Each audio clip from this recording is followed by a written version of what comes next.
What's up, Podcast Nation? This is Drew, aka Aren't You Funny, bringing you episode 7 of Peace of Mind. We had episode 6 be parts 1 and 2, and actually, we're probably going to be releasing this a week behind just because of parts 1 and 2. But hopefully, you all are enjoying the podcast as much as I've been enjoying making it, because honestly, I have had a fantastic time making this, and I look forward to continuing to do so for hopefully a very long time. I know I said that at the end of the last episode as well, but I really can't emphasize enough how much I appreciate the support and encouragement for the podcast and just how awesome things have been because, like I said, I really find meaning in this and I really enjoy it thoroughly. And I feel like just the feedback that I've gotten live has been overwhelmingly positive about the content that we put out there and about how it impacts people's lives, and that's exactly what I wanted to do with this, was be able to have a platform for us to be able to engage with people and to impact lives in a positive way, maybe give people some food for thought or some things to think about, and really just kind of make their life better in whatever way possible. So I've really enjoyed and appreciated that thus far, and I would love if you would continue that support and continue to share it with your friends. You know, tell it to somebody that you think might enjoy it. Tell it to everybody that you think might enjoy it. Shout it out on your social networks. You know, whatever the case may be, just get the podcast out there a little bit and continue to spread the good word, if you will. Sorry about that. So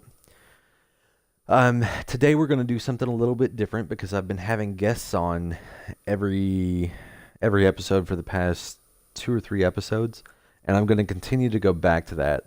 But one thing I realized when I was doing this podcast is that there were times where I was like, okay, well, you know, I should put in some of my experience here. Or I should relate this back to something that I'm doing so that, you know, people know that I know what I'm talking about a little bit and that I have some experience with this stuff and that I'm not just some random dude out here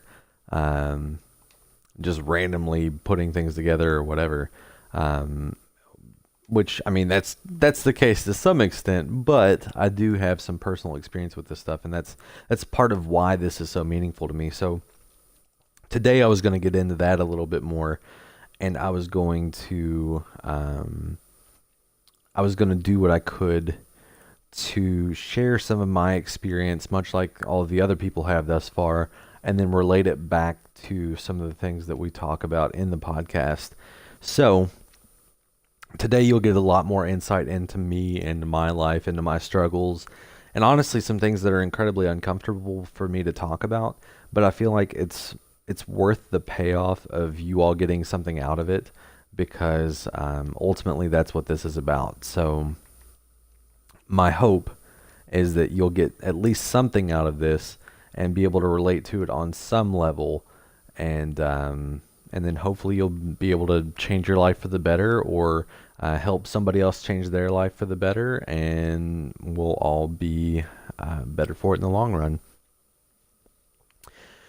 So with that in mind, my usual upfront disclaimer that though I am a mental health therapist by day, it is not my intention for this podcast to become your mental health therapist, and it's not to replace anything that you have going on currently. It's not to say, okay, well, you know, just listen to this podcast and you'll be great and you do everything that I say and your life is going to be perfect. You know, it's not realistic. It's not the case. I'm just a guy who wants to be able to reach you and be able to give you some food for thought and maybe give you some ways to improve your life a little bit at least, and give you some more comfort and peace of mind, hence why it's named that. And if you are having some major struggles to the point where you're really thinking about hurting yourself, or you're really thinking about doing some serious harm to other people, or whatever, you know, just reach out to somebody that is a support, whether it be the National Suicide Hotline or Googling your city and state and getting some support through them, because ultimately, if you reach out to me, I would love to be a support, but I'm not going to be able to get to you in a timely manner. And ultimately, the kind of support that I'm going to be able to give isn't what I think that you would need at that point. So I think that's just something to keep in mind, is that though I do want to be a source of support, and I do want to be able to encourage you and help you through some tough times, I'm not going to be the ideal or best resource for that. And it's much more appropriate for you to reach out to those outlets instead, in that moment. However, if you do want to reach out to me at some point and say like, yo, Drew, I had these struggles, I had these things going on, and I was able to overcome them, and things were great, and life is so much different now, and so on and so forth, and you want me to share that on the podcast, cool. Or if you just want to talk to me about it in general, cool. I would love to hear that. I love hearing success stories. I love hearing all those things. But again, for the podcast and for the purposes of me being completely upfront and transparent with you, I'm just not going to be able to get to it. So, with all of that being said, sometimes, much like suicide, sometimes we talk about really tough stuff on the podcast, and we sometimes we cover content that's really uncomfortable or really difficult to consume. And you're not going to hurt my feelings at all if you decide that you need to skip an episode, or if you're like, you know what, I'm not sure I can make this. However, I think sometimes being able to push through that difficult content and hear tough stories or tough situations or things that people have overcome or things that may hit home in a big way can help improve your life a little bit, because there is vicarious learning. There's learning through hearing what other people have been through, and there's finding ways to deal with things that you hadn't considered or thought about. It's a very real thing. And so being able to make it through listening to something like that, and then, say, okay, well, I'm going to get something out of this, I'm going to take something away from this, can be a big game changer. So I encourage you to try and stick through it. But again, if you can't, totally understand, not hurting my feelings at all, because I know that it's not for everybody. So yeah. So with that being said, I'll quit beating around the bush, and I'll get right to it and get into the meat of the podcast. So I guess really we should kind of start from the beginning, not necessarily of my life, but of I guess where things kind of got meaningful, and really what even got me into this in the first place. So really where this started for me was in middle school, because that's where a lot of my big struggles started in my life, but it's also where I found meaning and purpose. And I know that that's kind of a freak occurrence, because I I know that it's incredibly uncommon for people to kind of find their calling, or however you want to define it, however you want to phrase it. It's incredibly uncommon for people to find that early in their life. But there was just something about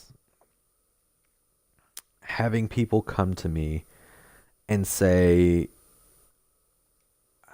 look, I'm having these struggles, or these things are going on, and bringing that to me, and then me being able to kind of talk with people about it and talk through some of this stuff, and bring their issues to me, and me being able to provide some meaningful feedback and give them some good things for them to think about or whatever, made a huge difference for me. Because then they'd come back to me and they'd be like, you know what you talked about actually worked, and you really helped me out with that, or I really appreciate you talking with me about that, or whatever. And I was always that guy. I was always the guy that people would bring their stuff to, or that they would say, oh, I'm having this trouble with my friend, or this person's being a jerk, or I don't know what to do with my boyfriend, or whatever the case may be. So they would bring all these things to me, and at first I was kind of like, oh my gosh, where's all this coming from? Like, why are these people even bringing this to me? What is going on with all this?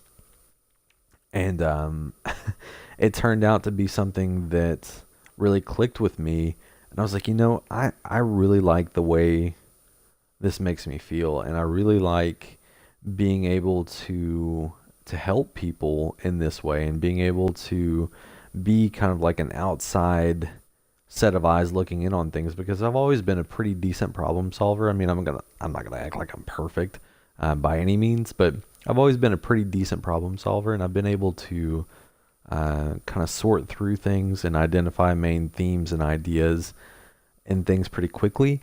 And so with that, I became very effective, and I became really helpful to a lot of my friends. And I realized that I was like, maybe I could do something with this. I never knew that it was going to specifically be therapy or counseling or anything along those lines, but I knew that it was going to be something where I was going to be helping people sort through their problems, and being able to kind of walk the journey with them and come through the other side relatively unscathed, or less beat up than they could have been. And and so with that also came some struggles, and really now that I think about it, I think sometimes I may not have even realized why the struggles were happening, because I never really made the connection of like, yo, I might be taking on a little bit too much here, or I might not be thinking about myself enough, or I might be ignoring some warning signs of like, yo, I should probably step back from this a little bit because this is pushing my limits a little bit too much. So I think that's I honestly just realized that. Like, I totally did not realize that might have been part of why I was feeling overwhelmed, but now I do. So I guess the things you learn, right? So if nothing else, I got something out of the podcast today, so I'm happy.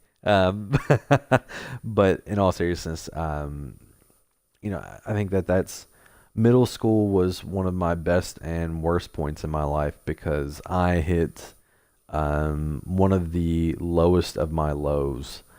Because honestly, if we're just being upfront, middle school is where I considered suicide. And middle school is where I hit this point of emotional rawness, and I just didn't know how to deal anymore. It was one of those things where it was like, I had a lot of things going for me, and I had a lot of great things. I was always the guy at school that would, smile. I was kind of friends with everybody. Like, it's not like outside looking in that you would have seen it and said, oh, like, he's really hurting, or he's really got all these things going on, or he's really dealing with this huge emotional struggle, or whatever. It wasn't one of those things. It was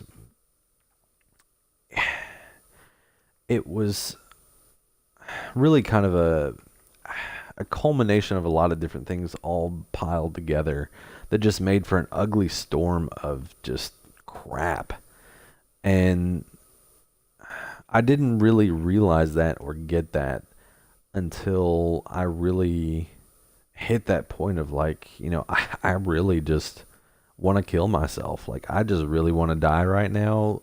I don't see any possible way that this could get better. I don't see a light at the end of the tunnel here. I feel like I'm doing all of these things, and what I'm doing isn't good enough, and what I'm doing is never gonna be good enough, and there's just no way of me digging out of this. Like, there's just no way to there's no end. There's no end, so why not just go ahead and end it myself now, and just get over with, and figure out what's on the other side, essentially. And I'm glad that I didn't now, and I'm glad that I was able to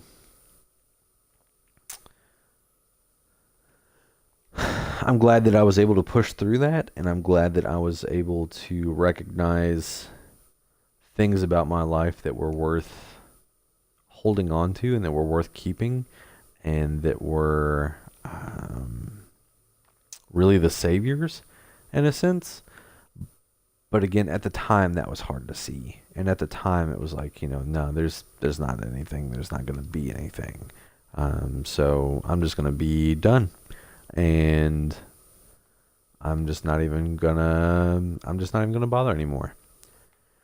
So I guess kind of backtracking a little bit and talking about my insecurities, because again, this will directly relate to things that I'll be talking about later. So I'm not just throwing this out there so I can be like, oh, poor Drew, let's do a pity party. It's not about that at all. It's about what we can get out of this, that's going to be meaningful. But again, I feel like context is everything, and seeing the struggle is everything, and just all of that. I think that the more background information you can get, the better, and the more meaningful it makes the overcoming of the struggle. So, so really, a lot of it started with, and again, I know that my struggles will probably seem really insignificant compared to a lot of the other struggles that you've heard thus far. Like, I didn't have any major deaths in the family. I didn't have any major moves. I didn't have any big traumatic events happen. I didn't have an abusive home or an abusive relationship. I didn't have any of that kind of stuff. Really, by all standards, I had things pretty good. I grew up in a thoroughly middle class household. My parents were divorced, but they were divorced so early in my life that I never really knew any different. They divorced when I was like 2, I think, or something. I don't even know. I don't remember, but that was always my norm, and that was my life. So knowing life before divorce wasn't really a thing. I haven't even developed memory yet, so I'm sure not going to remember whether or not my parents were together or not, and what their relationship was like or whatever. And really, it sounds like by all accounts and purposes, it was best that they did. Just because, they're still civil now, and they still talk now, and there's still involvement with the family on both sides and all of that stuff. But, they were just fundamentally different people. And I guess it took them getting married and having me to realize that they were. And really, I'm incredibly thankful for the fact that I've been able to experience 2 very different households and 2 different approaches to things, because it's part of what kept me sane.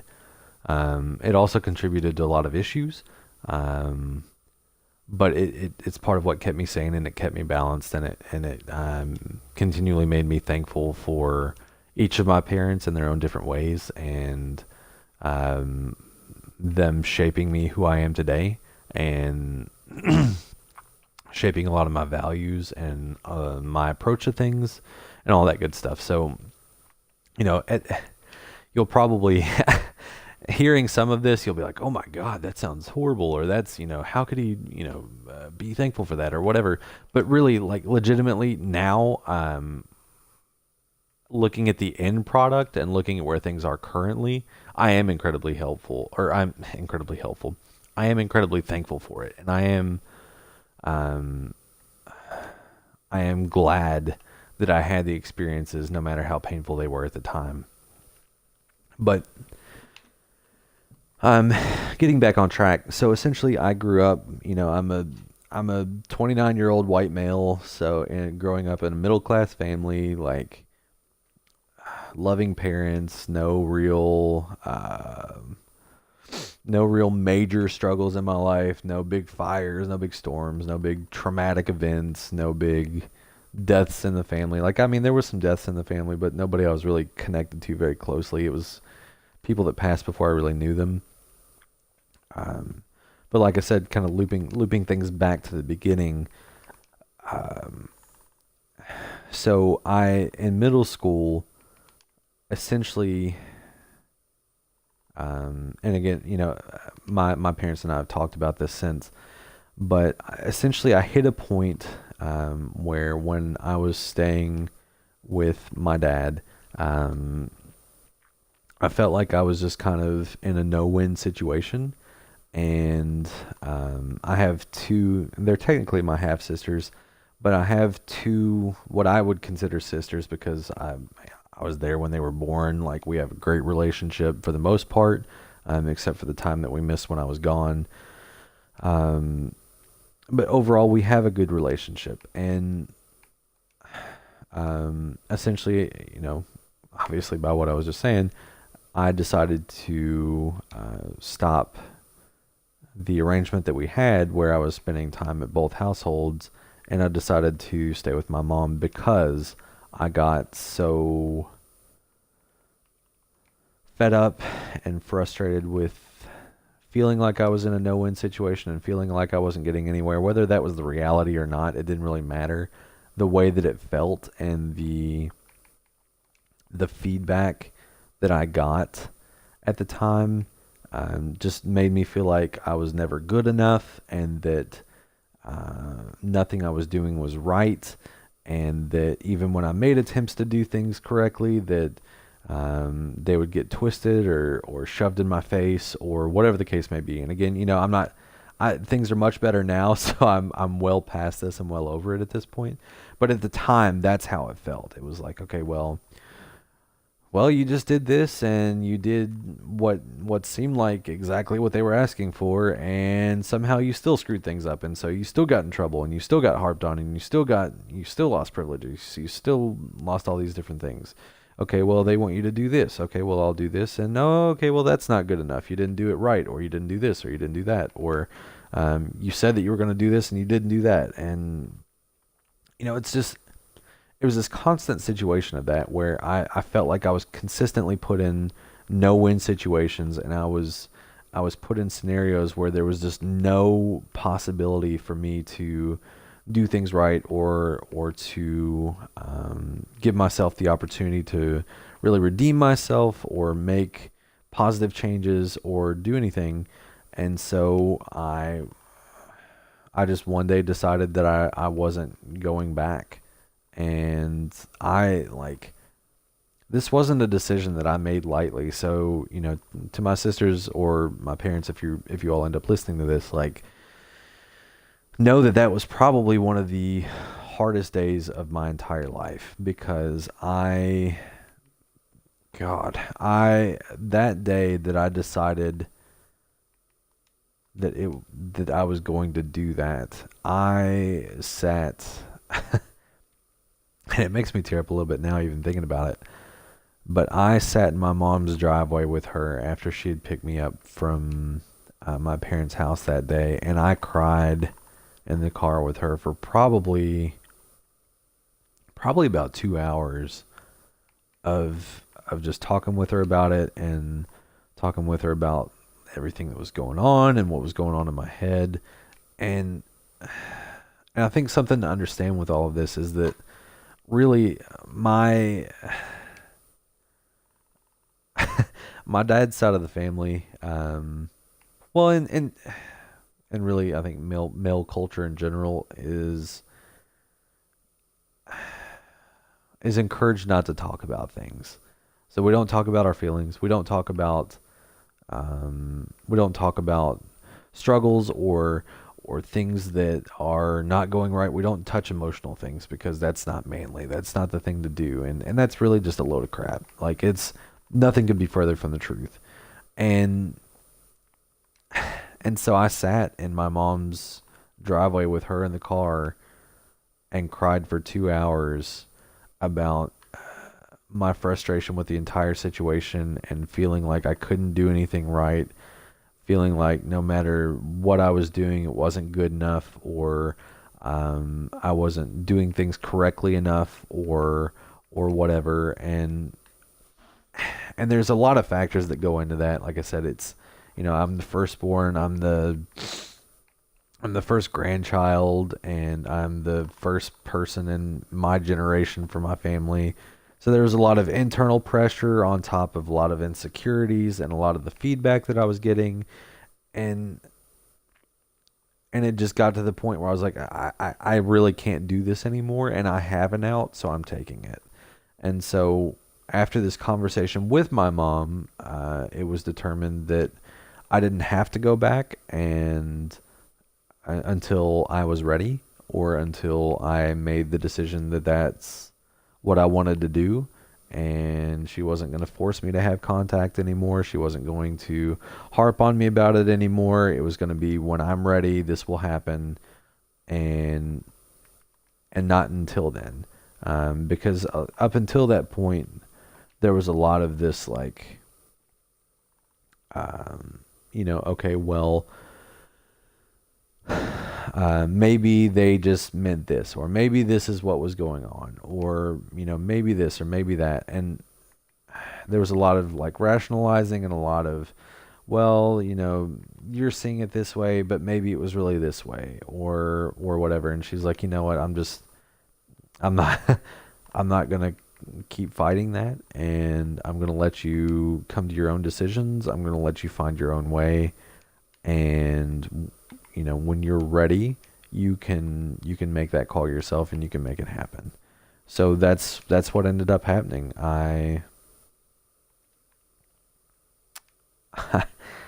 did that. I made the decision that I was not going back, and I didn't. And I had some contact with my dad's side of the family, but not much. And really, I went, not literally, but pretty much 2 years without any kind of contact with them, without any kind of anything. And again, that was one of the hardest decisions that I've ever made, because going, even when I was frustrated, like going into that where I had this pretty solid relationship with my sisters, and I had this solid relationship with a lot of my friends and a lot of these other things going on. I gave up all of that, and I knew that I was giving that up. And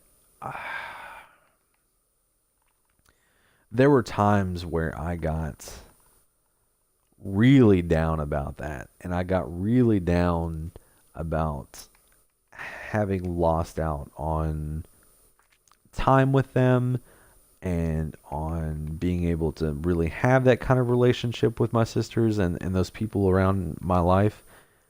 But it was also one of those, like, when I realized that I was truly ready to die and that I truly wanted to end my life, I was like, something's got to change.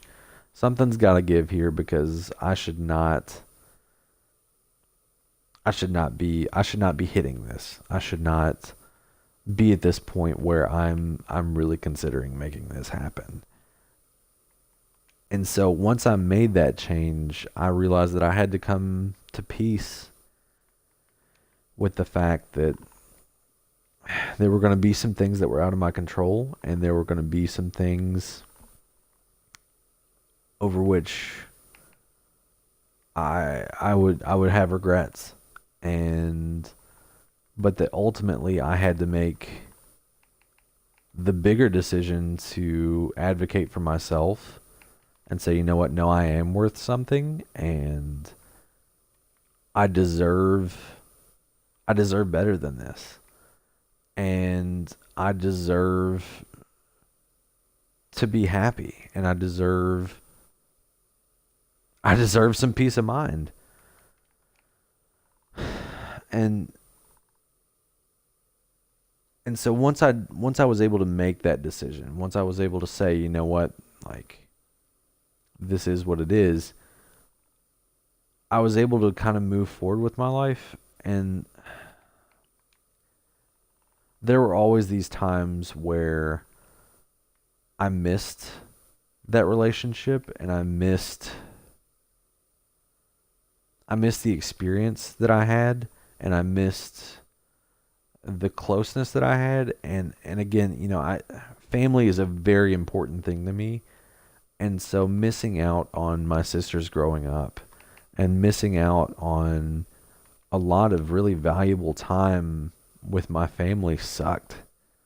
But but being able to stay true to myself and being able to be me meant more. And so I made that call. And and that's kind of where everything started, really, because then I I really kind of pursued my life dream and my life goal of doing what I couldn't do with others, which was working out issues and really giving people a forum to vent and yeah, and just being able to uh, sometimes what I describe myself as in my job is a translator for people that don't get to voice their opinion much or that don't get heard much, specifically in teenagers in this scenario, but just kind of in general, being able to say, okay, well, I'm hearing this from this person, and this is what I'm seeing. Like, why do you think that is, or what do you think is going on? And so with that, I think it was one of those things where I wish I had had that. And I wish I had had somebody that could say, "Hey, this is what's going on with this kid. This is the struggle that's happening right now. I need you, if you see this, you can fix it." And there's still a chance. But I again, I came from a family that was more or less like, yeah, that may be going on, but we don't talk about that. And it wasn't like outright. And of course, there was always the like, well, if something's going on, you can talk to me. But it didn't feel real. And it didn't feel like there was really a forum for us to talk about that stuff. And I have very different values and beliefs in certain areas than a lot of my other family members with that. Like I'm a very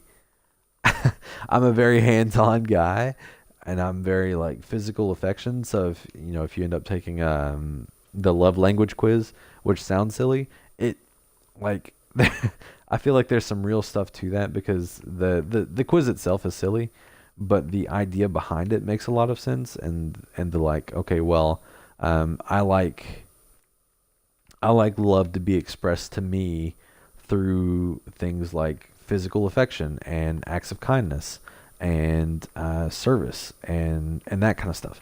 And so I wasn't getting that, and I wasn't getting the opportunity to get the verbal affirmations that I needed. I didn't get much of that, and so it became incredibly depressing because I was like, okay, well, like I don't have the wherewithal right now to be able to say like this is what I need. So I'm just gonna continue to suffer through this and act like everything's okay when it's not, and we know it's not. But we're just gonna continue to act like it, and then eventually I stopped acting like it. And I know that caused some issues, and it raised a lot of questions of like, well, where's Drew? What's going on with him? What's going on with him, and that kind of stuff.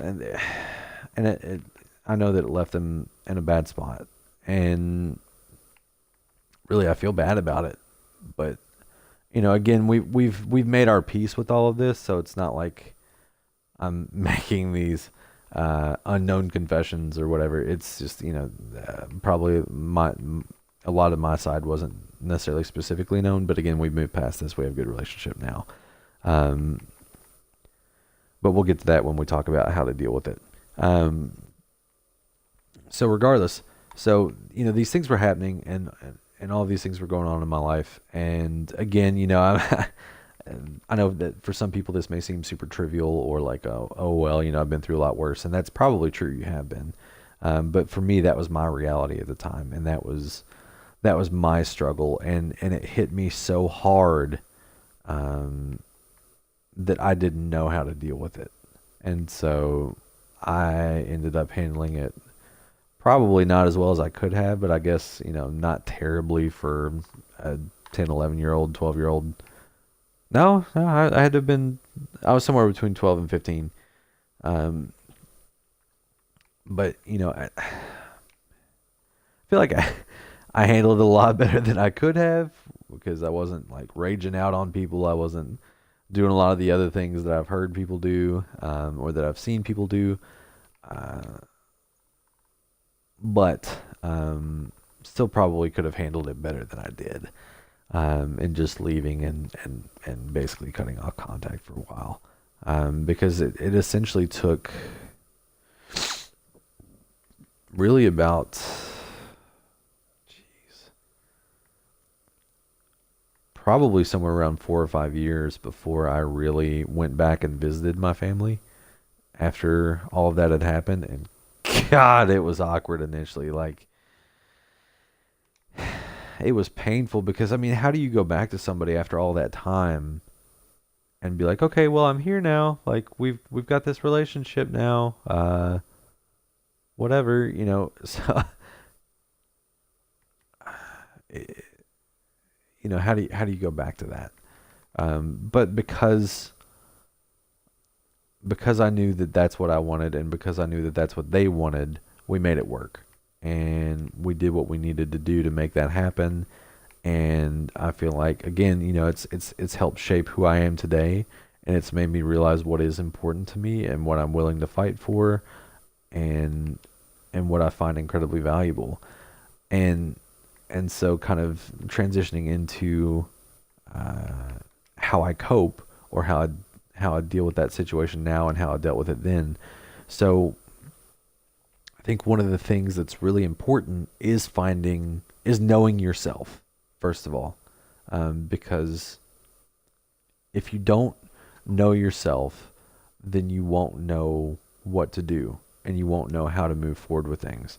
So then you'll turn into this really big mess of like indecision, and that can become incredibly crippling, because then you're like, okay, well, what do I do, and how do I handle this, and what do I need to do to make this work, or whatever. So you'll have a lot of that stuff happen. So I had to really sit down and be honest with myself and say, okay, well, this is real for me. And really, uh, when I discovered a lot of this about myself was in college. And I know that that's true for a lot of people, is that college is kind of like the experimental, I'm going to find myself phase. And really that's what happened to me. Like that's where I truly discovered things that meant something to me, and stuff that was valuable to me. And once I was able to do that, then I was able to kind of come to peace with some of the decisions I made, and it really made a lot of things click into place for me, because I was like, oh, duh, no wonder I made that decision, or no wonder I decided to do these things. It's because this means something to me. And so what I found,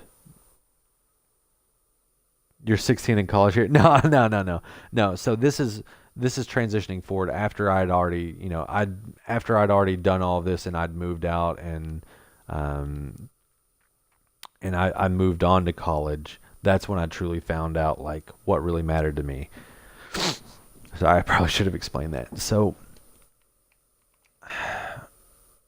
what ended up happening was I found out that family was something that was incredibly valuable and meaningful to me.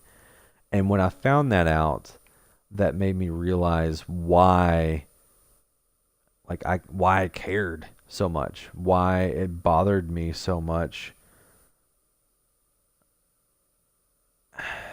that I was letting these people down, or that I was making these, according to them, bad decisions, or why when I screwed up that it messed with me so badly, or why letting them down was the worst thing imaginable to me at the time, because I was like, I really care about these people, and they matter to me, and having that sense of belonging with my family was everything to me. And again, and it still is, like, and I don't want, when I say family, I don't necessarily just mean biological family. Like, I have people, much of you here in chat right now, like, I I would definitely consider several, if not all of you, family, because uh, the way that I see family is a community of people that come together and that have a bond that kind of transcends just normal friendship.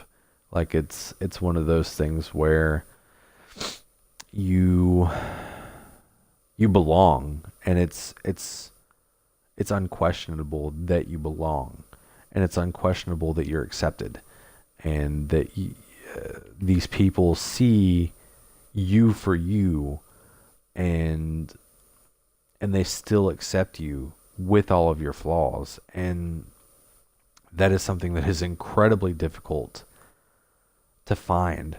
So, like, when you find that, for me, that is one of the most meaningful things I can imagine, is finding that place where you are accepted. And I think that that was something that I sought so blindly that I couldn't imagine life without it, I guess. And so when I'd come to that point where I was like, I've really I've hit rock bottom here. It was, I've done everything that I can to try and earn acceptance, and I still feel like it's not enough. And that was with the people that I held most dear. And so, that there made me realize, like, okay, well, if this isn't what's going to happen, then what's the point? And but ironically, even then, even when I was considering killing myself, even when I was at the point where I was about to make it happen, one of the only things that stayed my hand was that I was going to make a mess for my family, and that they were going to end up having to clean it up, and they were going to have to deal with all of the fallout. Like, that was the only thing that stopped me. So even when I had hit rock bottom, and things had come to a head with my family, I still couldn't I couldn't do it because of my family. So, that's when looking back on it now, I'm like, well, duh, dude, you should have realized, like, family's super important to you. That's why this is such a big deal, and that's why you're having all of these struggles and all of these things going on. But at the time, I didn't know that. I didn't know myself then. I was still figuring out who I was. And I mean, to some extent, I still am. I'm constantly finding things out about myself every day. But even just having a general idea of who I was, and what I wanted to be, and what made me who I am, wasn't there. Because, like I said, I was a stupid, very early teenager or preteen.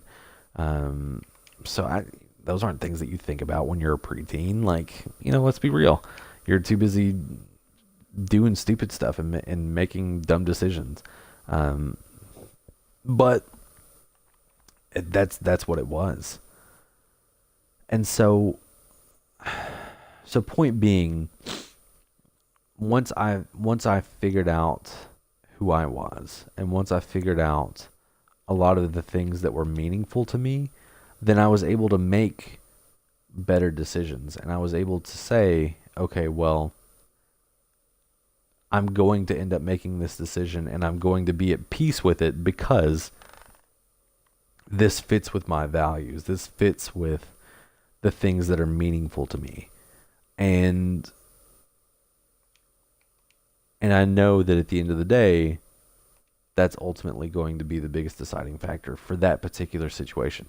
So knowing, okay, this is what matters to me, and I mean this is going to be different for everybody. Like, you could line up with somebody on six things that matter to you, but there'll still be that seventh that doesn't. And I mean that's part of what draws people to each other is having similar interests and things in common and whatnot. But ultimately, like, you're still going to have your differences too, which is part of what makes connecting with people so meaningful, because you do learn so much from other people. But anyway, so being able to recognize that and say, okay, well, this is what means something to me. This is what's valuable to me. And so I need to take that into account when I make this decision. Or it makes sense now that I say, okay, well, before I make a decision, well, is this going to ruin my family? Is this going to ruin my friendship? Is this going to ruin my relationships with other people? Whatever the case may be. Which actually feeds into another thing that was going on with me, is that I, historically speaking, was a big people pleaser. Like, I would go out of my way to do what I could to make other people happy, and sometimes to the detriment of myself. So I would make some absolutely horrific decisions for myself if it meant other people being happy or approving of me. And I realized that, and I'm so thankful that I came to this realization, that ultimately other people's happiness, I realized that other people's happiness is well outside of my control and always will be.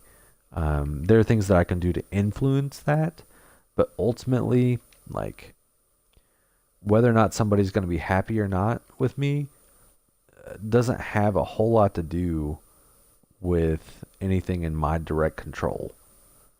And thanks, everybody. Ultimately, it's not going to be a direct result out of decisions that I can make. So I have to come to terms with the decisions that I'm going to make, because ultimately nobody else is going to be able to walk my life but me. There are people that will be included, and there are people that will be influenced by my life in some form or fashion, hence why I'm doing this. But ultimately, whether or not people are happy isn't in my control. I can only make decisions that are going to impact my direct happiness and influence the happiness of others around me. Again, not control, but influence it. So if I were to go over to somebody and punch them in the face right now, I'm probably not going to make them incredibly happy. Now, does that mean that I can predict how they're going to react to that? Does that mean that I can say, okay, well, I'm really going to piss them off? I may or may not. I don't know. I don't know. I don't have control over how they react to it. What I have control over is what I do. And so, I think that's something that I have to keep in mind on a daily basis, is that, yes, I do want other people to be happy, and I want to be an influencer or contributor to that. And yeah, I'm definitely not saying you should go hit somebody. That's a horrible decision. But if I can be an influence on somebody being happy, that's fantastic. And that's part of why I do this podcast. But I don't have control over it. I can't get inside their head. I can't make them happy as much as I'd love to, and as much as I may try sometimes. I can't make them happy. I can just do things that will contribute to them being happy or unhappy, and go off of that. So when I came to peace with that, and I said, okay, well, while I may want other people to be happy, ultimately I can only directly impact my end of things. That made such a huge difference for me because then it wasn't, oh, okay, well, I have to break my back trying to make other people happy. Then it was, okay, well, making other people happy is cool, but it's not everything. Um, so I hope that makes sense to everybody. Um, but yeah, so essentially that's that part of things is that knowing knowing yourself, knowing your values, and knowing what really matters to you makes a huge difference because then once you get those things figured out, then you can kind of say, okay, well, these are the decisions that I need to make. And if I'm not making decisions that line up with those things, then I know that I'm probably not going to be the happiest person on the planet. And that I'm probably going to be causing a lot of stress for myself and a lot of heartache for myself. I'm going to be putting myself through a lot of trouble that I don't need to put myself through. So, and that's something that I learned firsthand because I spent so much time trying to do that. I spent so much time trying to people please and do what I could to influence people to be happier and all that nonsense and things that were just really pretty ridiculous, if I'm being real, that just made absolutely no sense. But it took me a long time to figure that out. So I think another thing that I honestly really struggle with, and this may come as a surprise to some of you, it may not. For those of you that know me personally, it probably won't come as much of a surprise. But coming to terms with the fact that I'm incredibly insecure was really difficult because I'm not somebody that likes to be wrong very much at all. And I can't say that there are many people that do like to be wrong per se. Um, but I really struggle with that sometimes. And I really struggle with admitting that I'm wrong or admitting that I'm doing things that are wrong. And again, I think that a lot of that comes from that, like, never good enough kind of thing that I was talking about earlier. And so with that, um, there are a lot of times that the struggle is real, and that I end up second guessing pretty much all the decisions that I make. And I'm like, I'm not cut out for this. Why am I doing this? Why am I putting myself through this? Like, what's going on with this? And it's just, it turns into this ugly, just nonsense. And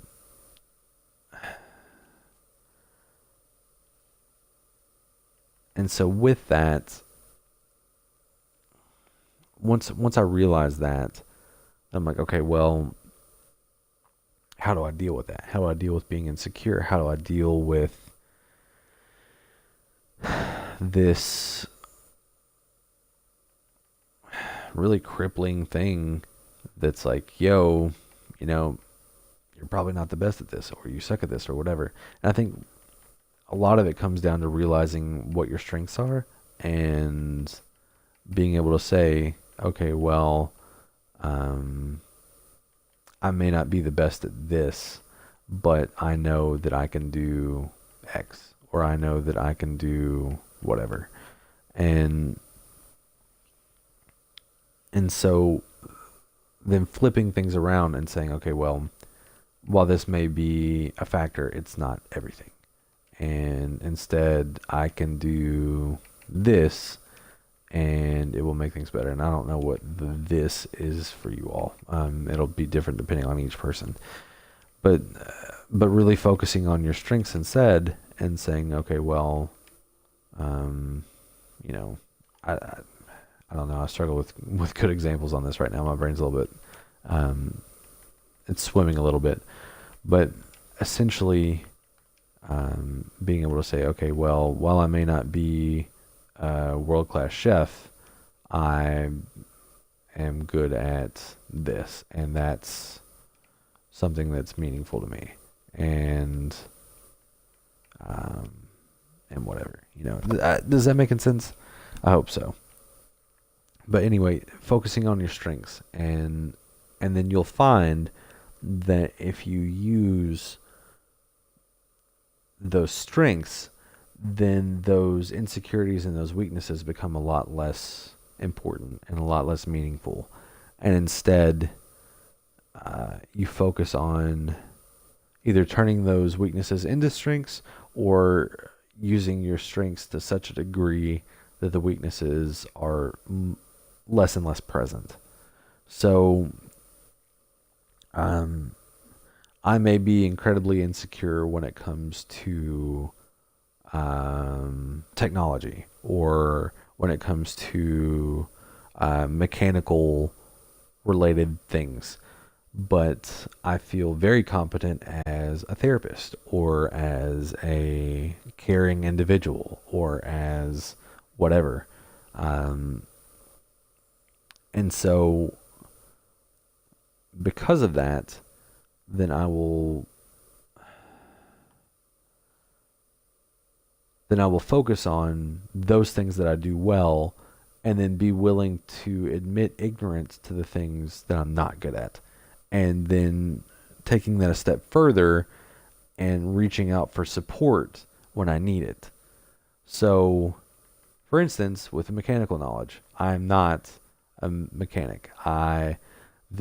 The extent of my mechanical experience is me like doing things for my wife's car through videos I found on YouTube, and my dad and I doing some hardcore like engineering kind of stuff that I would never have been able to do on my own, because I recognize that that's not a solid strength for me. That's not something that I have innately, and it's something that I have to work for.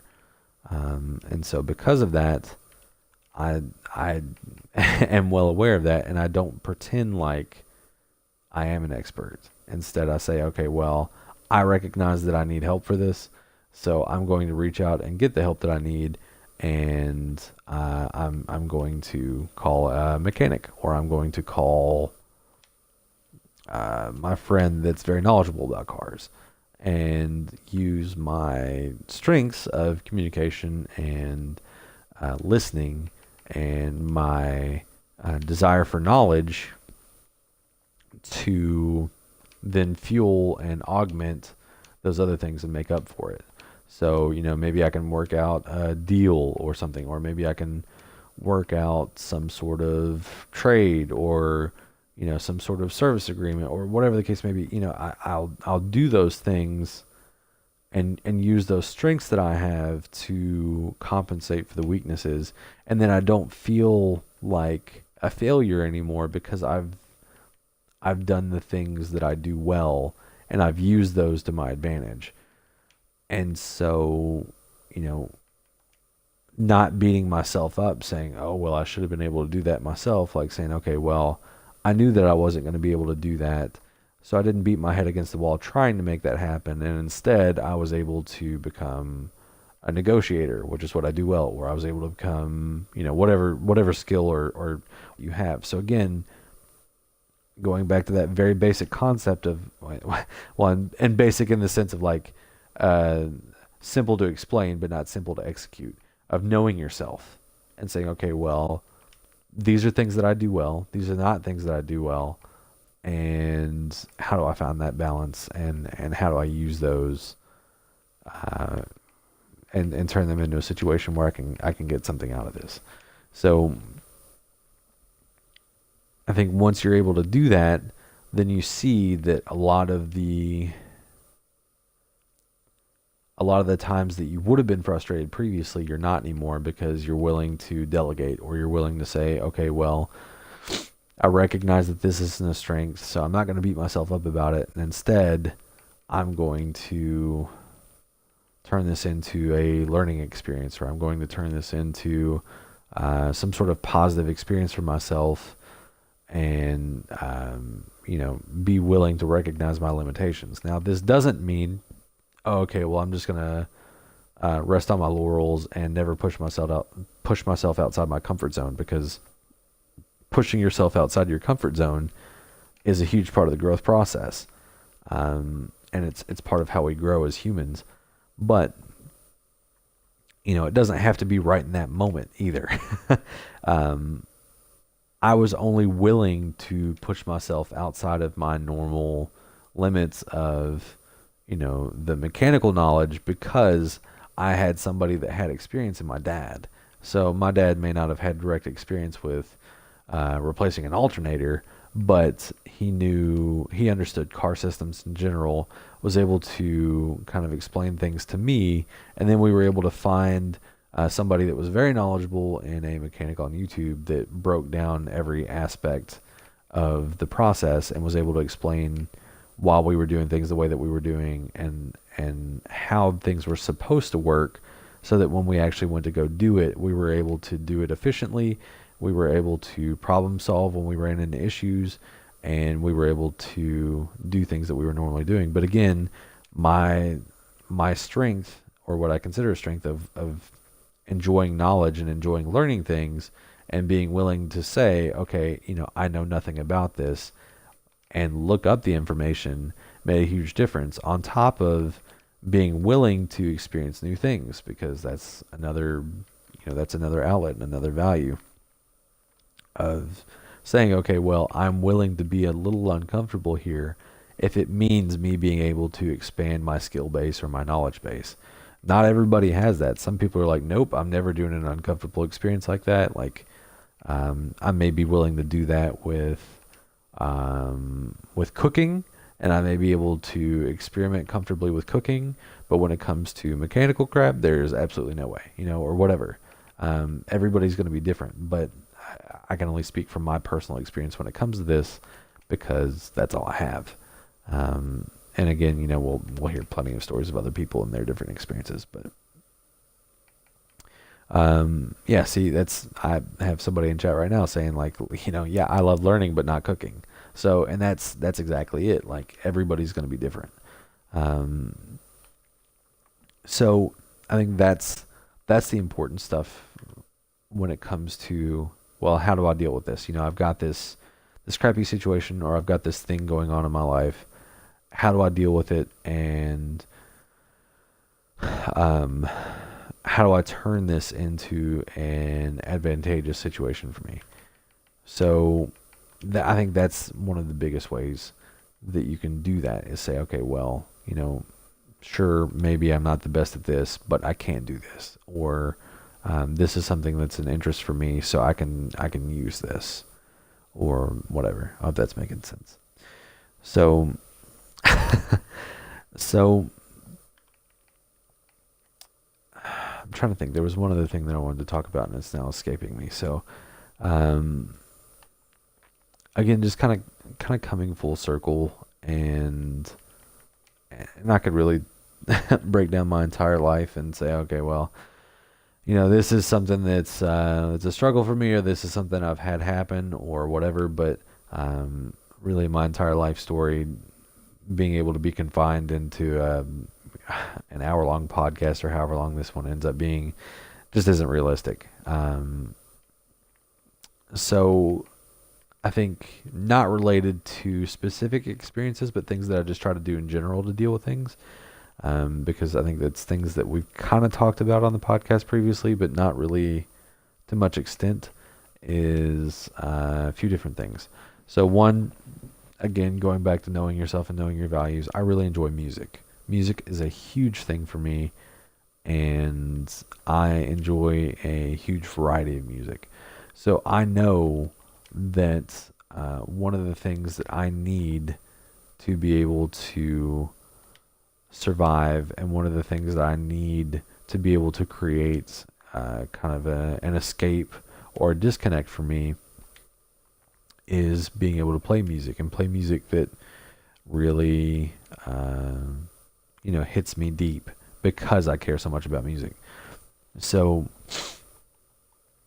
um, one of the things that really kind of clicked things into place for me was though I may enjoy a wide variety of music, one of the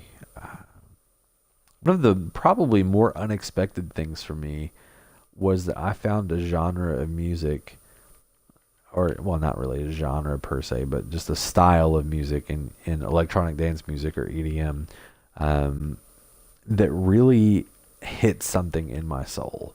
Like, this is what I've been looking for a while now, and I finally found it. Like, this is something. I'm one of those people, one of those weirdos that will get the cold chills when I hear a good song, or when I hear certain parts, and I just kind of shut my eyes and absorb it, and I really get into it. And so that's my thing. That's something that I do, and I recognize that about myself. And because of that, I'm able to use that to deal with crappy situations.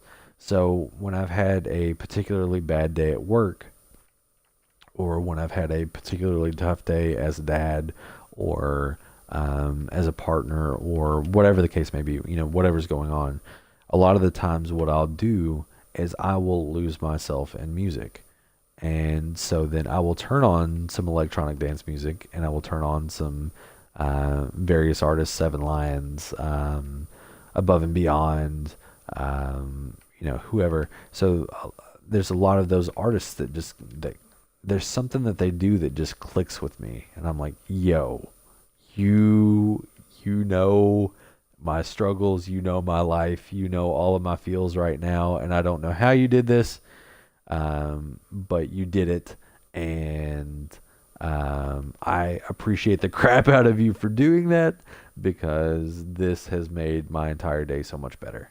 And being able to recognize how important music is for me then allowed me to use that. And then that created, so I've got a decent commute between my job and my house, but it's not huge. And so I'll turn on a solid 20-30 minutes of music, and I will just kind of safely, when I'm sitting at a stoplight or whatever, I will just sit back and let my car stereo just take the music and let it vibrate my soul. And when I do that, I forget about everything. I forget about all the struggles that I've been having. I forget about all the stress. I forget about all the worries that I've been having. I forget about all the things that were bumming me out or depressing me or whatever, and it gives me that escape. And I think this is something that comes up a lot with substance abuse, and we'll get into that in an episode at a later date. But I think the important thing, though, is that I don't get stuck in that escape. So while I could, and by all means, there are plenty of people that do, I don't just escape. So I use that as a temporary escape before going back and addressing what's going on and saying, okay, well, this thing sucks, or this thing in particular is not very cool or not very fun or whatever. So I need to escape from this because I realize that I'm hitting my breaking point. So again, that self-awareness piece of saying, okay, I know when I've hit too much. I know when I've hit a point where it's like, okay, well, I know that I can't deal with this anymore. So I need to do something about this because this is becoming overwhelming. Realizing that I've hit that point, knowing that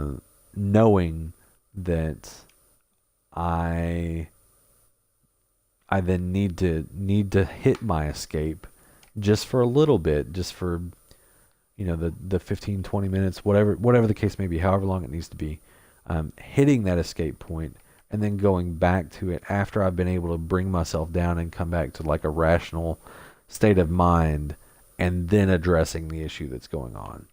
Because I know that if it's not something that's an emergency, if it's not something that's very time sensitive, then I've got time to look at things and say, okay, well, while this sucks, I can't do anything about it right this moment. So I'm going to reset. I'm going to look at this with a much clearer set of mind, and I'm going to just enjoy my music for a little bit and come back to this.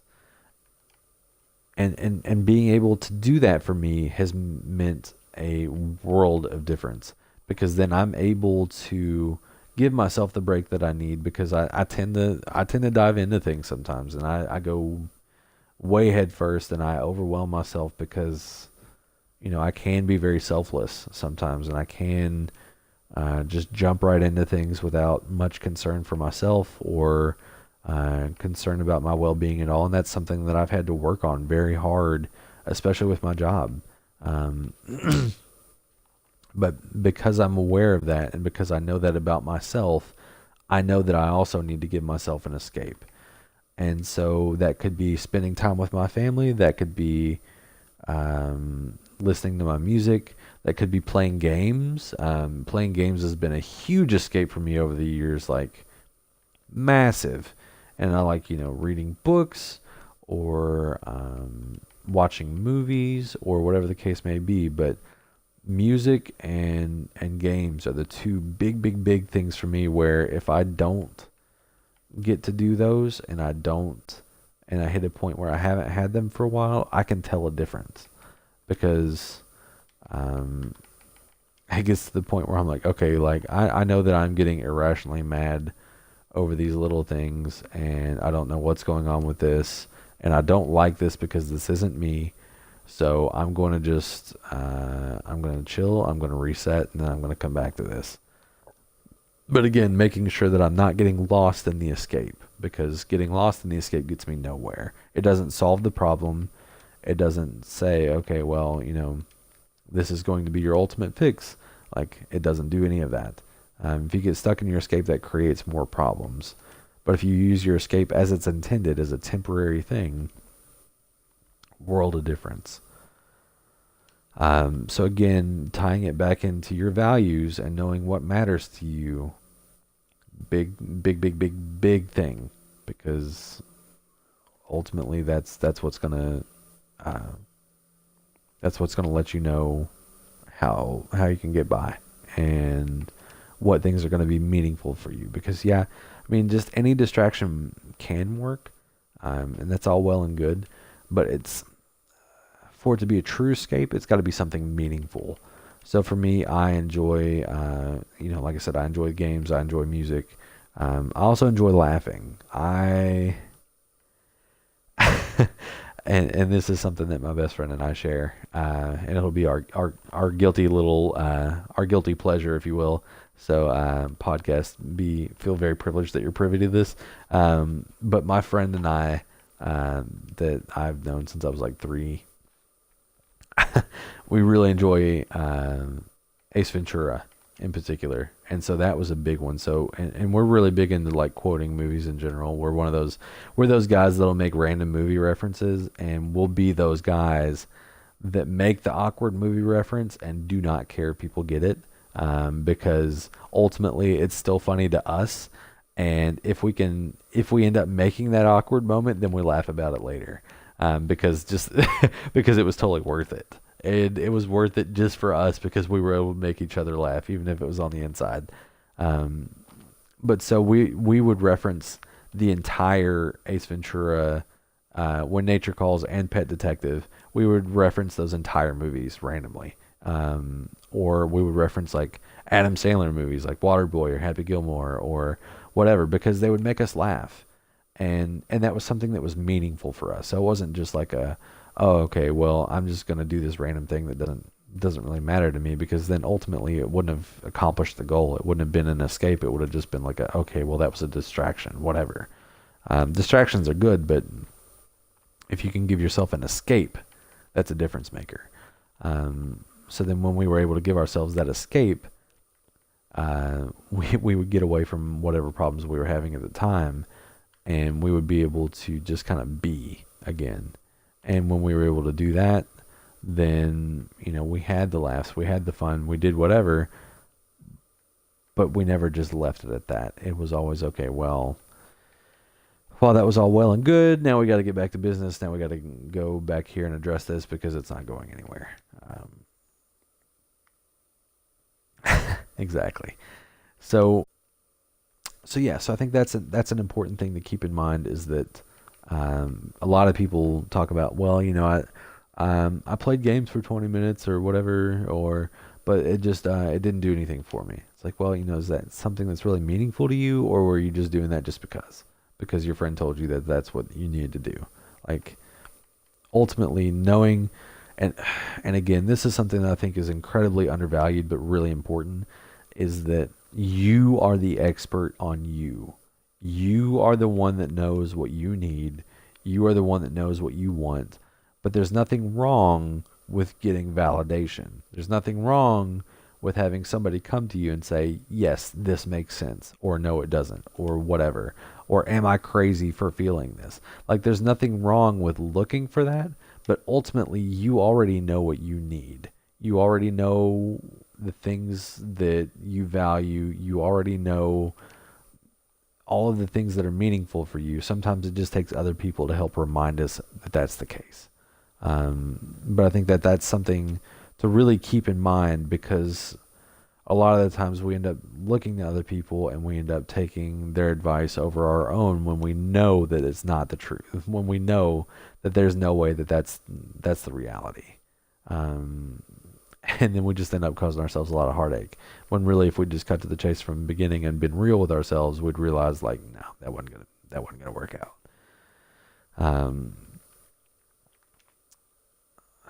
So I know that this is probably like information overload. This may be an episode to come back to like several times and be like, well, what was he talking about again?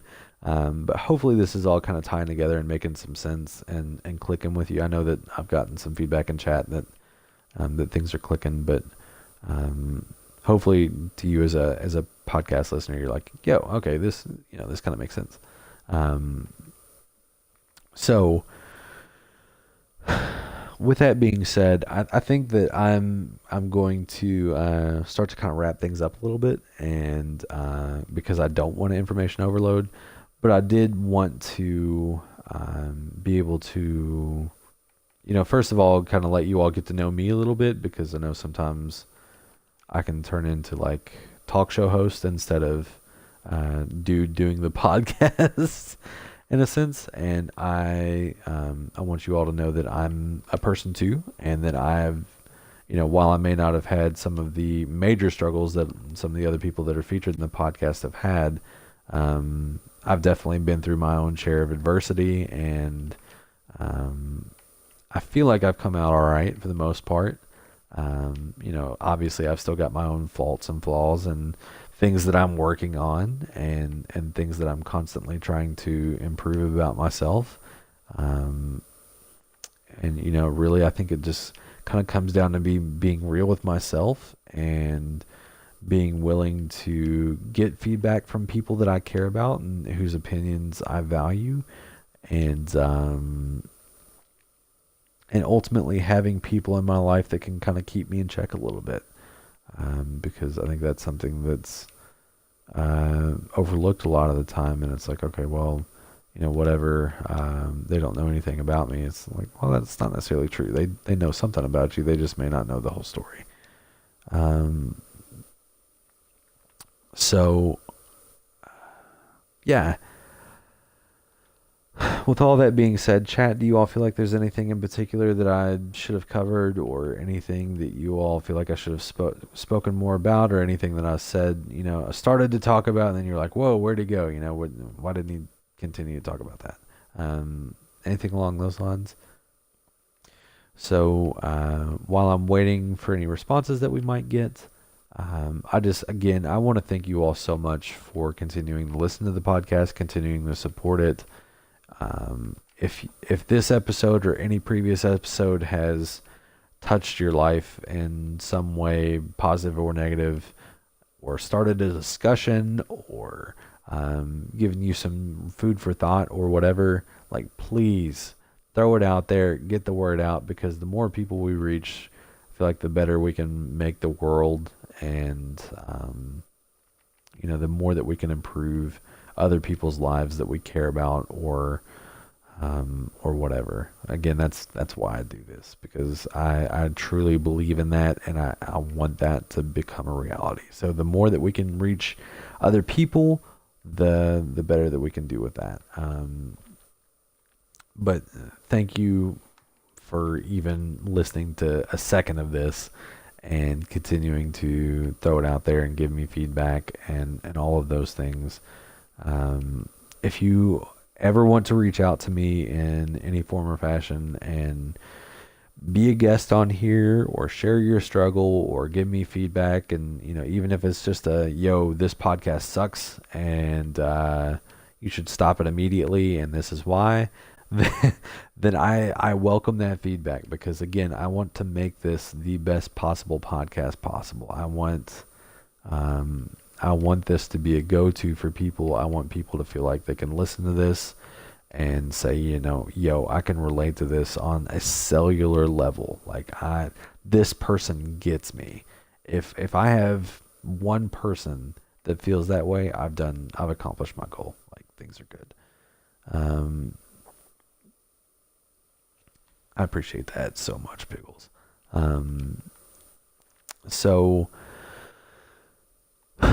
if you do decide that you want to reach out to me in some form or fashion, you can find me at twitch.tv/aren'tyouffunny. So that's ARENTUFUNNY. All one word, no spaces, no capitalizations, no crazy stuff. If you want to be able to find me on Twitter, it's at aren'tyouffunny. If you want to be able to find me on Instagram, it's at aren'tyouffunnytv, as in like television. So it's at aren'tyouffunnytv. If you want to shoot me an email because that's more of your jam, feel free to do so at aren'tyouffunnytv@gmail.com. Again, if you want to share, if you want to be a guest, if you want to provide me feedback, whatever the case may be, please feel free to do so, because I welcome it. So, I guess with all of that being said, again, thank you so much for listening and being a part of this and continuing to grow with the podcast. And I hope that it's brought you at least a little bit of peace of mind. Peace out, everybody. So, thank you, Twitch fam. I'm going to have to reread a lot of the chat because I missed a lot of it. You all were chatting it up there for a while, which I appreciate, but I wasn't able to necessarily keep up with all of it. So I'm going to scroll back up here a little bit and catch up on some of this chat. But Pickles, I really do appreciate that feedback, man. Like, I'm glad that you were able to make it. I'm glad that it gave you some good feels, because that's ultimately the aim of the game. That's the end goal, is I mean, if that's what you need to do, Pickles, I can easily put it in my spam folder. So it's all good, my man. If you want to spam me with some boob cream, cool. It's cool. But yeah, so that's, I really do enjoy you all being here. I enjoy getting the feedback from you all live, and just kind of being able to chill with you all while I do the podcast and all that good stuff. Yeah, Kit, you're doubly midnight. Midnight just popped up in chat. Kit, you are doubly podcast famous because I mentioned you in 2 episodes now. So, boom, there you have it. So I know that realistically a lot of these people probably aren't still here, but I'm going to shout them out anyway. So, B, Hawaiian Guy, Midnight, Kit,